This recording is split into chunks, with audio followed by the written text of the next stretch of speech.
భర్తలు ఉంటారు కదా, దయచేసి వాళ్ళ కోసం పెట్టండి. నాకు అప్పుడు అనిపించింది, ఎన్ని ప్రార్థనా రిక్వెస్ట్లు, ఎన్ని ఇల్లులు ఉన్నాయి, ఎన్ని కుటుంబాలు ఉన్నాయి. ఒక్కొక్క కుటుంబము ఒక్కొక్క సమస్యతో బాధపడుతుంది.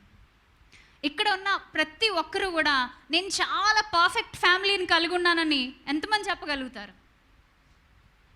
ఒక మాట చెప్పనా, ఈ మాటతో మీరు ఎంతమంది ఏకీపిస్తారో ఎంతమంది మరి ఏకీపించరో నాకు తెలియదు. Every family is a dysfunctional family, అవునా కాదా? ఖచ్చితంగా ప్రతి ఫ్యామిలీలోనూ ఏదో ఎక్కడో ఒక చోట ఆ చిన్న చిన్న మైనస్ పాయింట్స్ ఉంటాయి. ఇంక్లూడింగ్ విత్ మై ఫ్యామిలీ, నా ఫ్యామిలీతో సహా నేను కూడా నా ప్రభువుని ప్రతిరోజు ఆయన పాదాలు పట్టుకుని గోజాడేది ఆ ప్రార్థన అంశాల్లో నా ఫ్యామిలీ కూడా ఉంది. అయితే ఫ్యామిలీస్ గురించి మనం మాట్లాడుకుందాం. ఓకే, వాళ్ళకు బుద్ధి చెప్పండి, వీళ్ళకి బుద్ధి చెప్పండి, వాళ్ళని అనండి, వీళ్ళని అనండి, వాళ్ళకి గట్టి కౌంటర్ ఇవ్వండి, వాళ్ళకి మంచి తగిలే మెసేజ్ పంపించండి. ఇది కదా మన మెంటాలిటీ ఎప్పుడైనా.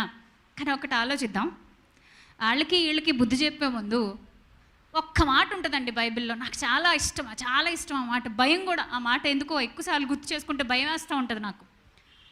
ఏంటో తెలుసా ఆ మాట? తీర్పు దేవుని ఇంటి యొద్ద ఆరంభమైతే కంప్లీట్.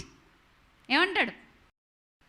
భక్తిహీనుడు పాపియు ఎక్కడ నిలుస్తాడు? తీర్పు ఎక్కడ మొదలవుతుందంట? ముందు దేవుని ఇంటి వద్ద మొదలవుతుంది. తీర్పు దేవుని ఇంటి వద్ద మొదలవుతుంది. కొద్దిసేపు దేవుని ఇల్లు అనే దాని మీద మనం కొంచెం అవగాహన కల్పించుకుందాం. మీలో చాలామంది నాకు తెలిసి ఇక్కడ సీనియర్స్ ఉన్నారు, వాక్యంలో సీనియర్స్, అవునా? చాలామంది ఇక్కడ